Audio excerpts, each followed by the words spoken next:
Esa negra no debería estar en primera clase. La frase no se dijo en voz alta, pero retumbó en todo mi cuerpo como un disparo silencioso. Lo vi en sus ojos, en sus cejas arqueadas, en las miradas rápidas que se cruzaban entre ellos mientras subían al vagón. Y lo sentí, como una daga, cuando pasaron junto a mí y fingieron no verme, como si mi presencia fuera un error del sistema.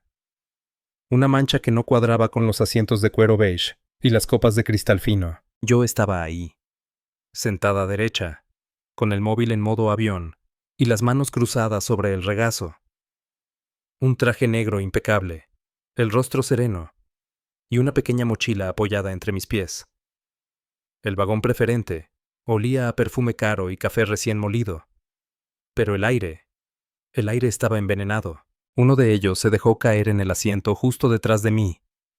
Otro se sentó frente a mí, cruzando las piernas como si marcara territorio.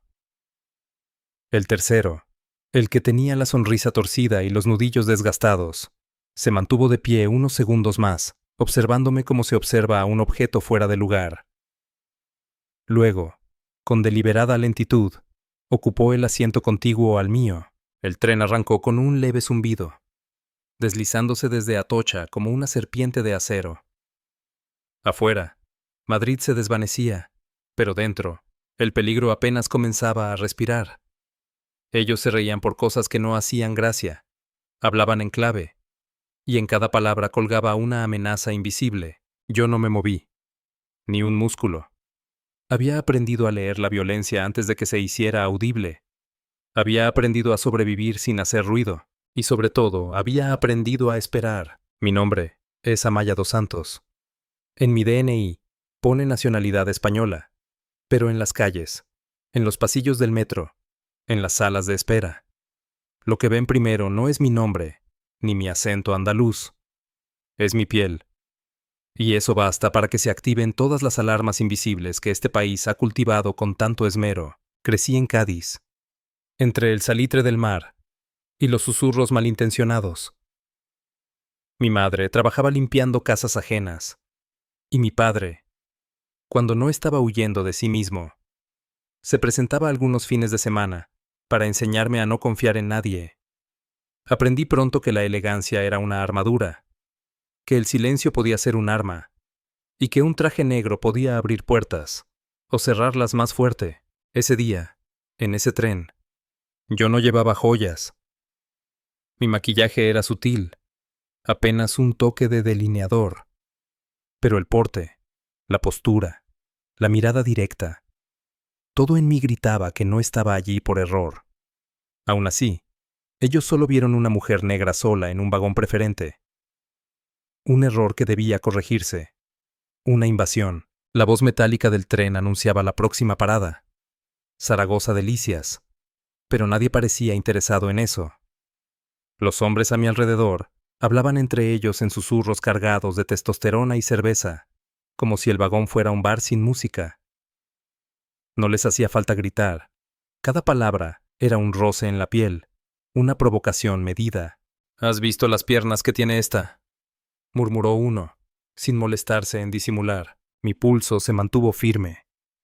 Estaba entrenada para esto, para la tensión, para la humillación disfrazada de humor. Mi respiración, aunque más lenta, seguía un ritmo calculado. El de enfrente, el de la cadena de oro y la sonrisa chueca, me examinaba como si me hubiera comprado en una subasta clandestina. Se inclinó hacia adelante y dijo: ¿Y tú, qué? ¿Modelo? ¿Actriz? ¿O estás buscando a algún futbolista por aquí? La carcajada de sus amigos estalló como un petardo maldito. Me volví hacia la ventana sin responder. Afuera, el paisaje corría con indiferencia. Vi campos secos, granjas dispersas y un cielo que no juzgaba, pero por dentro una tormenta crecía. Recordé el pasillo del colegio cuando tenía 13 años. Un niño me escupió en el zapato y dijo que su madre le había dicho que las negras olían mal. Recordé la entrevista de trabajo en una agencia de comunicación donde me dijeron: nos encanta tu currículum, pero buscamos un perfil más neutro. Y recordé también por qué estaba sentada en ese vagón, con esa mochila a mis pies. No estaba allí por casualidad, ni por lujo. Estaba en una misión. Desde hace 5 años, formo parte de una unidad especial del Ministerio del Interior. Inteligencia encubierta. Nadie lo sabe. Ni siquiera mi madre. Trabajo sola, sin compañeros, sin respaldo visible. Mi tarea: observar, registrar, actuar solo cuando sea estrictamente necesario. Aquel viaje no era una excepción. Había recibido la orden esa misma mañana. Un mensaje cifrado en una aplicación que solo dura 5 segundos antes de autodestruirse. Posible red de tráfico de menores. Sospechosos abordarán tren AVE a las 14:30. Mantenga distancia. Actúe solo si hay peligro inminente. Al principio pensé que sería otro caso más de vigilancia. Otro día, observando desde la sombra. Pero cuando los vi subir, cuando escuché el tono con el que hablaban, la forma en que miraban alrededor, como dueños del vagón, algo dentro de mí se agitó. Había visto ese patrón antes. Grupos que viajan juntos, que fingen no conocerse del todo. Uno más agresivo, otro que graba, otro que calla pero observa. Roles bien definidos. Mecánica de casa. Y yo. Yo era una presa demasiado visible. No sabían quién era. Y eso los hacía valientes. Uno de ellos se levantó y caminó por el pasillo. Lo seguí con la mirada sin girar la cabeza. Se detuvo frente al baño. Fingió leer algo en la pared. Luego volvió y, sin previo aviso, se dejó caer en el asiento libre justo al lado de una chica joven que acababa de subir en Guadalajara. Ella se encogió como si la hubieran golpeado. Él le sonrió. Los demás se miraron y asintieron casi imperceptiblemente. Yo, mientras tanto, apreté los puños dentro de los bolsillos de mi abrigo. Las uñas me cortaban la palma, pero el rostro seguía inmutable. Tenía que esperar. No podía actuar todavía, pero la sangre ya hervía. Y sabía, con la certeza de quien ha vivido muchas vidas, que algo oscuro estaba por suceder, y que esta vez no pensaban dejar testigos. La tensión se pegaba a las paredes del vagón, como humedad densa e invisible. El silencio de la chica recién llegada era un grito ahogado que solo unos pocos podían escuchar. Ella tenía el pelo recogido en una coleta temblorosa y un libro abierto entre las manos que no leía. El tipo que se había sentado a su lado fingía estar relajado, pero sus rodillas invadían su espacio personal, y su codo rozaba el borde de su abrigo con una precisión calculada. Yo lo observaba desde mi asiento sin mover la cabeza. Solo mis ojos, entrenados para registrar hasta el parpadeo más sospechoso, lo seguían todo. El hombre que estaba frente a mí le susurró algo al de al lado, y ambos se rieron por lo bajo, como si ya supieran cómo acabaría aquella escena. Yo también lo sabía. Lo había visto antes. La misma disposición, las mismas miradas, el mismo patrón predador. El tren avanzaba a más de 280 kilómetros por hora, pero dentro del vagón preferente, el tiempo parecía detenido. El revisor apareció por la puerta trasera con una sonrisa burocrática y un pequeño escáner en la mano. Al llegar a mi fila, se detuvo. «Billete, por favor», dijo, mirándome directamente a los ojos. Yo ya lo tenía preparado, como siempre. Se lo entregué sin decir palabra. Lo examinó como si buscara un fallo técnico, un error, una excusa para cuestionarme. Lo escaneó una vez, luego otra. Frunció el ceño y me pidió el DNI. Lo saqué con calma y se lo entregué. La foto, actual. El nombre, completo. Amaya dos Santos. El número coincidía. «¿Este billete es suyo?», preguntó, con un tono apenas disimulado de desconfianza. «¿Ve algún error, agente?», respondí con voz suave pero afilada. Tardó medio segundo en entender que lo había llamado agente. El mismo tono que usábamos en la unidad cuando alguien se salía del guión. Se enderezó. Me devolvió los documentos sin una palabra y pasó al siguiente pasajero sin molestar. No era la primera vez que me ocurría algo así. Ser mujer. Ser negra. Estar sola. En un vagón preferente. No era compatible con la lógica mental de muchos. Y cuando la realidad no encaja con los prejuicios, la primera reacción suele ser la sospecha. Mientras tanto, el tipo junto a la chica fingía dormir, pero su mano izquierda descendía milímetro a milímetro hacia el muslo de ella. Yo podía ver el escalofrío recorrerle el cuerpo. No decía nada. No se atrevía. Oye, dijo de pronto uno de los hombres, el de la cadena de oro, dirigiéndose al revisor. Seguro que esta clase es solo para los que pagamos. El revisor, aún incómodo por el intercambio conmigo, forzó una sonrisa. Todos los pasajeros aquí tienen billetes válidos, señor. No me jodas. Que hoy en día cualquiera se cuela. Mira, dijo, señalándome con un gesto de la cabeza. Esta gente. Tú ya me entiendes. La risa entre ellos fue baja, pero hiriente. Yo cerré los ojos un segundo. Inhalé por la nariz. Exhalé por la boca. El protocolo era claro. Solo intervenir si hay riesgo inminente. Y, por ahora, aún había margen. Pero cada palabra que decían era gasolina echada sobre una mecha encendida. Uno de ellos sacó su móvil y empezó a grabar en silencio. Fingía que tomaba selfies, pero el lente me apuntaba. Zoom in, zoom out. Un juego sucio. Un archivo más para su galería de humillaciones anónimas. En ese instante, el hombre que estaba al lado de la chica dejó caer la mano sobre su rodilla. Ella se estremeció. Cerró el libro con fuerza y se encogió aún más contra la ventana. Tranquila, princesa. Aquí nadie muerde, le dijo él, con una voz pastosa de promesas enfermas. Yo me levanté. No rápido. No impulsivamente. Con la calma del que ha visto el infierno y ha vuelto. Déjala en paz, dije, mirándolo directamente a los ojos. Se giró hacia mí, prendido. ¿Quién coño te crees? No es una pregunta, es una orden. ¿Una orden?, repitió él, con sorna. ¿De una negra que no sabe ni cerrar las piernas? Los otros dos se levantaron también. El que grababa giró el móvil hacia mí. El tercero sacó un chicle de la boca y lo pegó debajo del asiento mientras murmuraba. A ver. La negrita se nos puso valiente. La chica intentó levantarse, pero uno de ellos le bloqueó el paso con la pierna. Yo di un paso adelante. El del móvil sonrió como si esperara un espectáculo. El vagón entero se volvió un horno. Alguien, una mujer mayor, miraba desde el fondo con expresión de horror, pero no se movía. Nadie lo hacía. Nadie decía nada. Como siempre.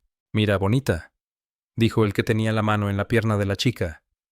Este no es tu puto negocio. Todo lo que pasa delante de mí es mi negocio. Ah, sí.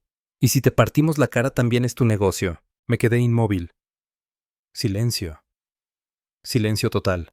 La chica me miraba como si yo fuera la última esperanza. Y quizás lo era. Yo la miré, luego a los tres hombres, y supe que estábamos al borde. Ya no era una sospecha. Ya no era una amenaza lejana. Era real. Era tangible. La mecha ya no ardía. Estaba a punto de estallar. El estallido no llegó con un golpe, sino con una presión. Esa mano. Esa maldita mano que no conocía fronteras, que se creía con derecho a explorar territorios ajenos, como si el cuerpo de una mujer joven fuera una propiedad sin dueño. La chica soltó un suspiro contenido que solo yo escuché. Y en ese instante, supe que el protocolo podía irse al infierno, porque eso ya no era una amenaza, era una agresión, una invasión. Te he dicho que la sueltes. Mi voz se alzó, ahora más firme, más nítida, más letal. Los pasajeros comenzaron a girarse. No todos, pero suficientes como para que el ambiente cambiara. Una mujer murmuró algo en voz baja. Un hombre detrás fingía leer, pero sus ojos estaban clavados en el reflejo del cristal. El revisor, que no estaba lejos, dio un paso tímido hacia adelante y luego se detuvo. Como todos, el agresor me miró, rió y apretó más fuerte la pierna de la chica, desafiándome. «Y si no la suelto, ¿qué vas a hacer, Me acerqué. Un paso. Otro. Entonces el del móvil dio el primer empujón. Fue seco. Directo al hombro. No me tiró al suelo, pero desequilibró el mundo por un segundo. La mochila cayó de mis pies. El aire se volvió espeso. La chica gritó, pero fue un grito breve, abortado por el miedo. ¿Lo has grabado?, preguntó uno, entre risas. Sí, tío. Mira su cara. Se cagó viva. Yo me reincorporé lentamente. En mi cabeza, todo era cálculo. Tiempo. Ángulo. Riesgo.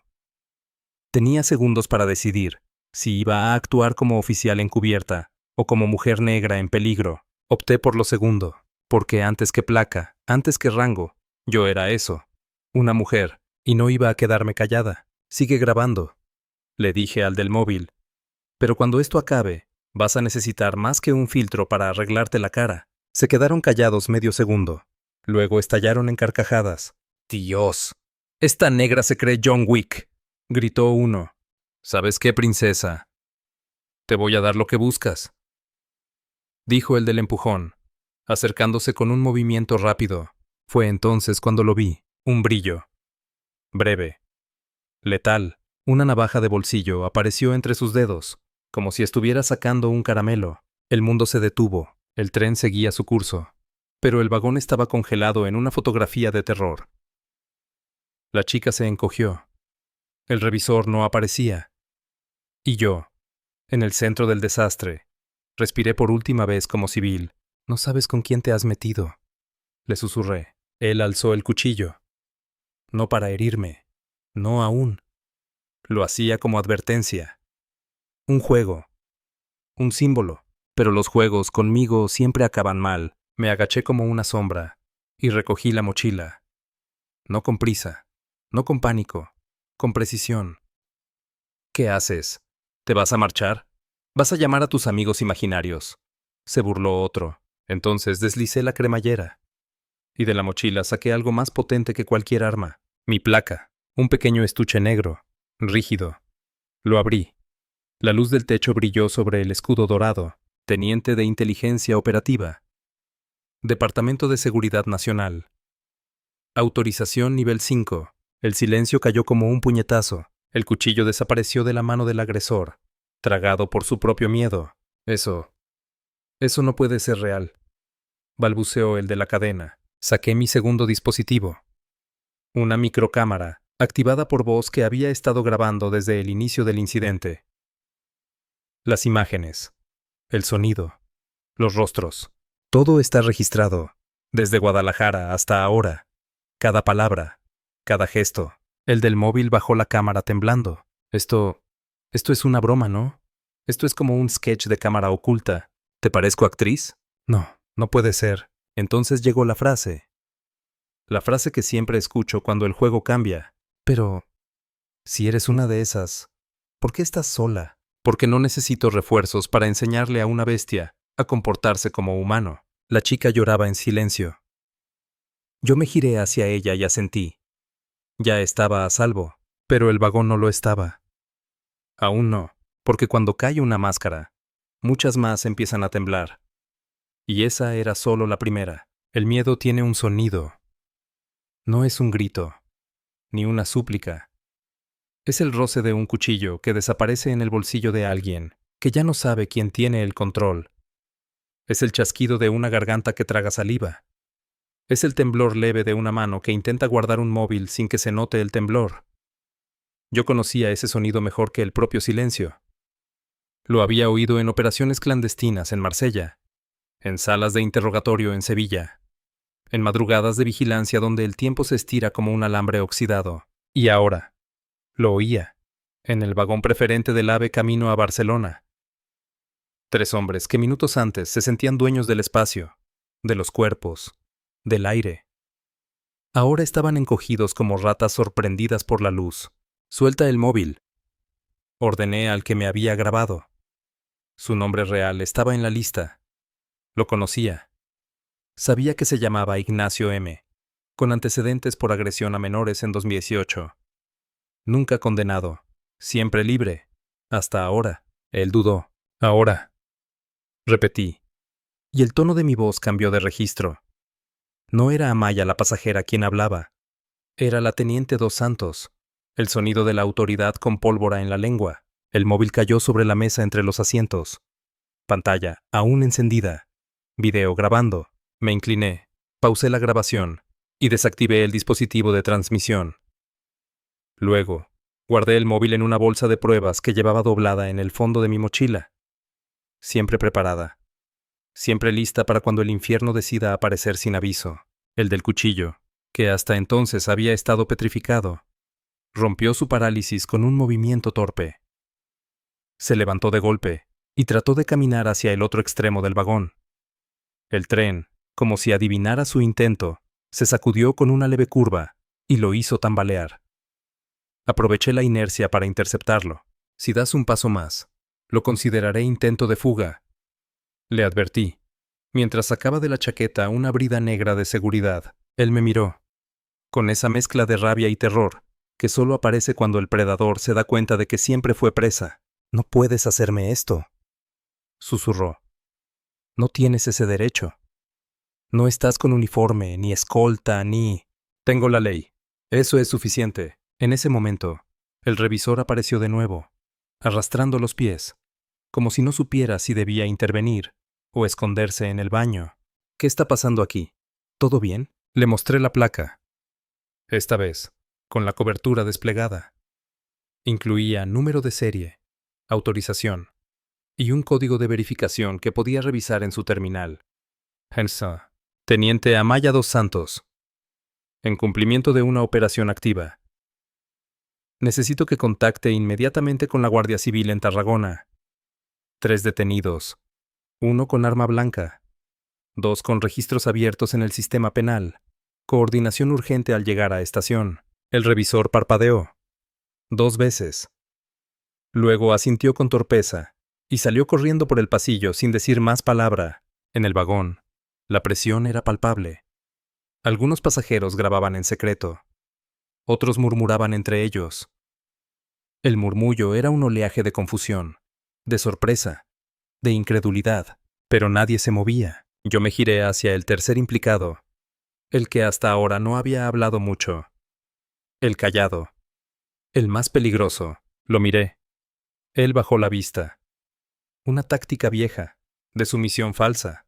Enséñame las manos, dije. Él obedeció. Ninguna señal visible. Vacía los bolsillos. Del pantalón salió una cartera, un encendedor, un paquete de chicles y una tarjeta SD.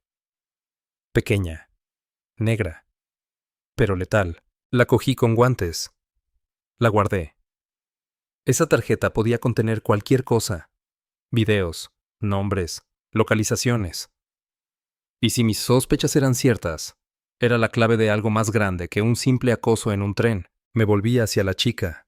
Aún temblaba. ¿Estás bien? Ella asintió con los ojos vidriosos. No hablaba. No podía.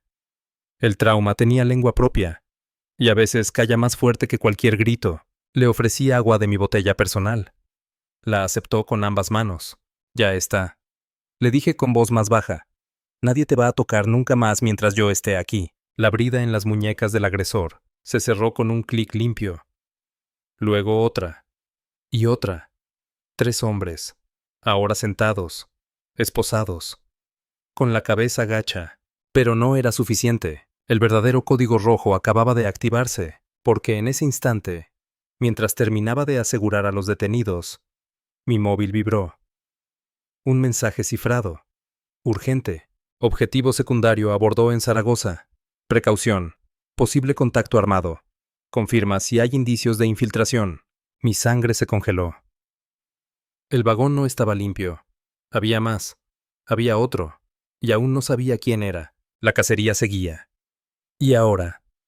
El cazador era yo. El mensaje ardía en la pantalla como si quemara mis dedos. Objetivo secundario. Contacto armado. Infiltración posible. Las palabras se alineaban como piezas de dominó a punto de derrumbarse. No había tiempo para dudas. No había espacio para errores. Estaba sola, en un vagón a 280 kilómetros por hora, con 3 detenidos, una víctima temblorosa y un posible enemigo oculto entre decenas de pasajeros que no sabían que el juicio ya había comenzado. Me levanté lentamente y recorrí el vagón con la mirada. Mi mente, entrenada para rastrear patrones, Comenzó a analizar gestos, movimientos, detalles. El hombre del traje gris, que no había dejado de teclear en su portátil. La mujer mayor que parecía rezar, pero cuya mirada era demasiado despierta. El joven con capucha en la última fila que llevaba una mochila demasiado voluminosa para un viaje tan corto. Me detuve en él. Su pierna rebotaba con nerviosismo. No me miraba. No hablaba. No se movía. Pero su cuerpo emanaba esa vibración sutil que solo reconocemos quienes hemos estado muchas veces al borde del abismo. Me acerqué con paso controlado. La chica que había sido víctima me miró, aún aferrada a la botella de agua. Los 3 agresores ahora guardaban un silencio absoluto. No por remordimiento, por miedo, por el instinto animal que les decía que el juego ya no les pertenecía. Cuando estuve a 2 metros del joven encapuchado, noté cómo tensaba la espalda. Su mano derecha bajó lentamente hacia el costado de la mochila. «No lo hagas», dije en voz baja. No gritaba. No necesitaba hacerlo. Mi tono tenía la gravedad de los sismos. Él se detuvo. Me miró por primera vez. Ojos verdes, muy abiertos, demasiado brillantes. «¿Qué quieres?», preguntó, con un deje de acento extranjero, apenas perceptible. «Lo mismo que tú. Ver cómo termina esto. Pero sin muertos». Su rostro se torció. Un leve gesto de desconfianza y resignación. Como si supiera que no tenía escapatoria. Como si hubiera esperado este momento desde hacía mucho. «No soy uno de ellos», dijo de pronto. «Eso lo sabremos en unos minutos», respondí, y saqué lentamente una pequeña antena receptora. La acerqué a la mochila. Pitó. 2 veces. Material electrónico no autorizado. Oculto. En modo pasivo. Abre la mochila, despacio. Sus manos temblaban. Abrió la cremallera. Dentro, un ordenador portátil modificado, cables, un transmisor GPS y lo que parecía un disco duro extraíble de alta capacidad. No había armas, no había explosivos, pero aquello, en manos equivocadas, podía destruir más que una bomba. «¿Quién eres?» «Soy periodista». «Mentira». «¿Para quién trabajas?» «Para nadie». «Ya no, ¿verdad?» Y eso era peor. ¿Qué hay en ese disco? Imágenes, nombres, pruebas. ¿Sobre qué?». Me miró. Hubo un segundo de silencio, y luego susurró: «Sobre ellos, y sobre ti». Fue como si el tren pasara por un túnel sin luces. Todo se oscureció por un instante en mi mente. «¿Cómo que sobre mí? ¿Qué sabes de mí?» «Más de lo que te gustaría», respondió él. «Pero no estoy aquí para hacerte daño. Estoy aquí porque sabía que esto iba a pasar. Y sabía que tú eras la única capaz de pararlo». Me incliné, cogí el disco duro con mis guantes y lo guardé en otra bolsa sellada. Luego me senté frente a él. «Entonces explícate. Esos 3 no actúan solos. Son parte de una red». «Lo sé porque yo formaba parte. Durante 3 años grabé, infiltré, recogí pruebas. Pero nadie me escuchó. Hasta que supe de ti. La teniente fantasma. La mujer que aparece cuando nadie más lo hace. Yo aposté todo a este viaje. Sabía que vendrías». Cada palabra suya era un eco del mundo que intento combatir cada día. Un mundo que se oculta bajo la normalidad, que se disfraza de bromas, de privilegios, de poder. Si estás mintiendo, no estoy mintiendo. Y si me arrestas, lo entenderé. Pero revisa ese disco. Tú lo necesitas más que nadie. El tren anunció su próxima parada. Tarragona. Estación clave. El final del recorrido. O el principio del verdadero juicio. Saqué mi móvil de operaciones y envié un código rojo real. 3 detenidos, plus 1 posible informante con evidencia confidencial. Solicito intervención inmediata en plataforma 4. Guardia Civil plus unidad cibernética. Prioridad máxima. El joven respiró hondo, cerró los ojos. «¿Ahora qué pasará conmigo?» «Eso lo decidirán los de arriba. Pero si lo que dices es verdad, puede que hayas salvado más vidas de las que imaginas». Me levanté. Recorrí el vagón una última vez. Los ojos de todos me seguían. Algunos con miedo, otros con respeto, algunos con vergüenza. Y ahí entendí algo. En ese tren, ninguno era inocente. Unos agredieron, otros callaron, otros grabaron, y otros, como yo, llevábamos trajes invisibles que solo brillan cuando el peligro se enciende. Ese día, no solo juzgamos a 3 hombres. Ese día, el juicio fue para todos. El tren redujo la velocidad y el zumbido eléctrico de los frenos rasgó el silencio del vagón como un grito metálico. Afuera, la estación de Tarragona se desplegaba como un escenario preparado para el clímax. Plataformas limpias, luces de mediodía y, al fondo, figuras uniformadas que se acercaban con paso firme. La Guardia Civil estaba lista, y esta vez, no llegaban tarde. Los 3 hombres esposados ya no alzaban la voz. Uno sudaba a chorros, otro murmuraba oraciones vacías. El tercero mantenía la mirada clavada en el suelo, como si pudiera cavar con los ojos una ruta de escape que no existía. Yo me coloqué junto a la puerta del vagón, con el disco duro en una mano y mi placa en la otra. A mis espaldas, el periodista encapuchado seguía sentado, tembloroso pero en paz. Sabía que el infierno al que se había lanzado tenía nombre, rostro y consecuencias. Cuando el tren se detenga por completo, tú vendrás conmigo. Le dije sin mirarlo. No digas nada, no entregues nada. Deja que yo hable, asintió, tragando saliva. ¿Van a matarme? No si juegas bien tus cartas, respondí. El tren se detuvo con un golpe seco. La puerta se deslizó con un suspiro hidráulico.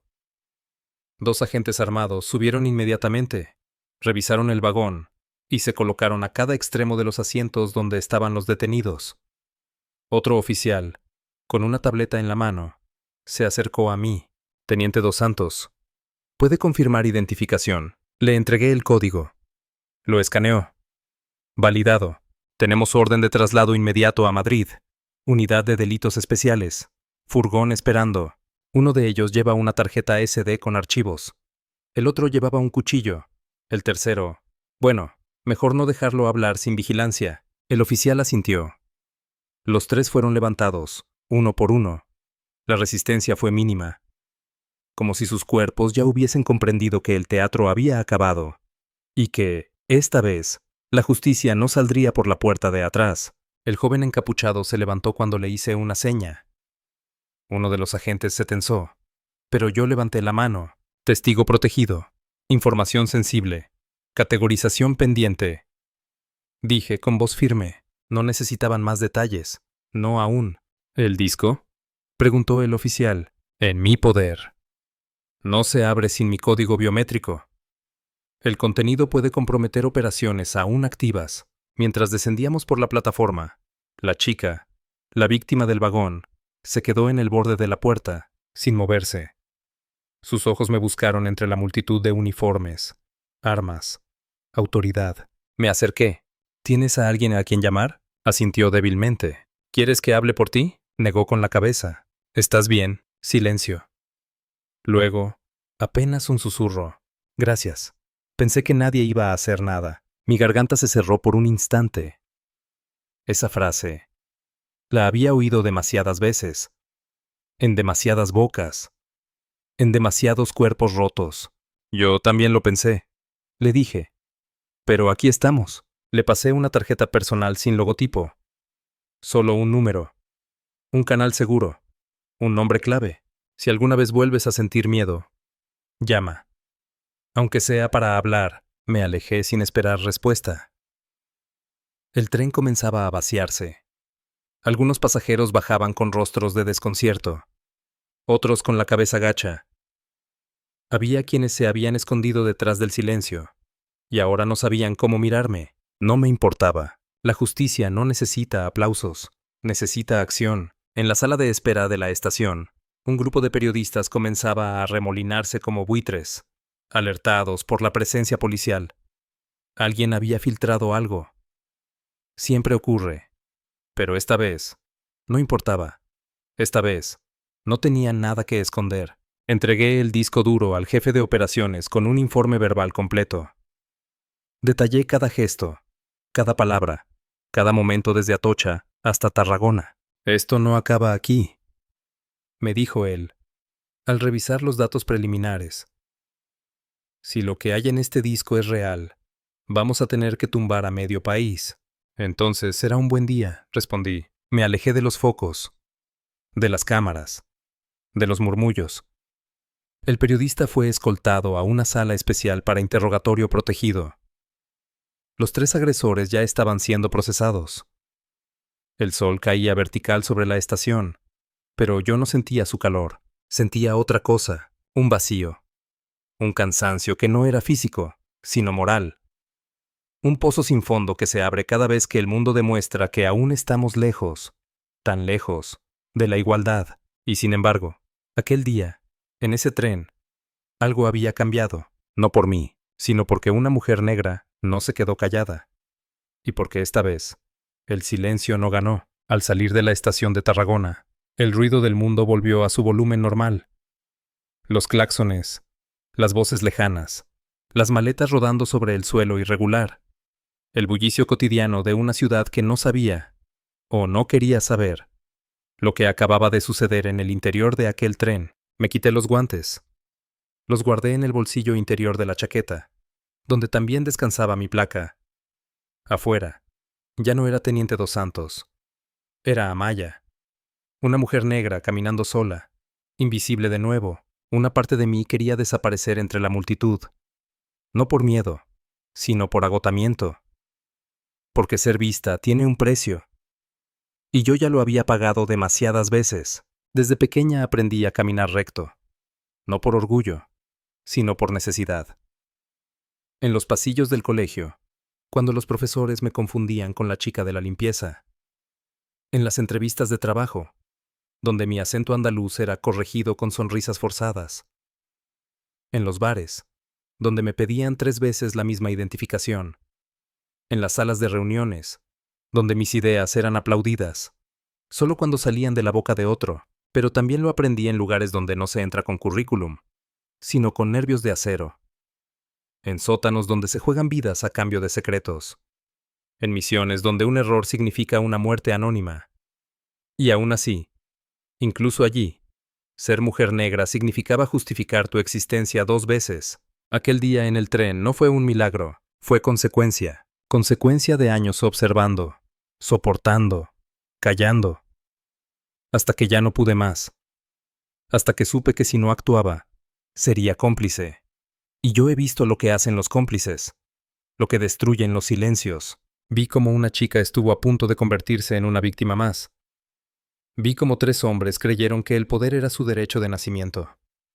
Vi cómo un vagón lleno de ojos prefirió bajar la mirada. Y entonces entendí, no basta con tener una placa. No basta con tener entrenamiento.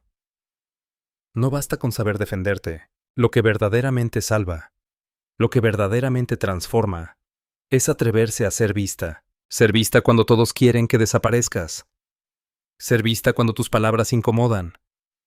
Ser vista cuando sabes que, al hablar, te juegas todo. Porque ser vista significa que el mundo ya no puede fingir que no existes. Me senté en un banco cerca de la salida de la estación. Saqué el móvil y abrí la aplicación de comunicación segura. Un mensaje nuevo. Operación validada. Información recibida. Nivel de riesgo. Alto. Infiltración confirmada. Gracias, teniente. Lo leí sin emoción. Lo borré al instante. Alcé la vista. Una niña pequeña jugaba con una cometa que no lograba despegar. Su madre la animaba desde la distancia. La niña miró al cielo, tiró del hilo con fuerza, y por un segundo, la cometa voló. No mucho, pero lo suficiente. Me levanté, caminé despacio hacia la salida, porque allá afuera, aún hay trenes que no han frenado. Aún hay niñas que no saben que serán cuestionadas solo por existir. Y aún hay mujeres como yo, que seguirán caminando, aunque nadie les pida paso. Si esta historia te tocó, si alguna vez sentiste el peso de ser invisible, te invito a compartirla. No por mí, sino por todos los que siguen en silencio. Dale me gusta, deja tu comentario y suscríbete al canal. Porque ser visto es el primer paso para ser libre.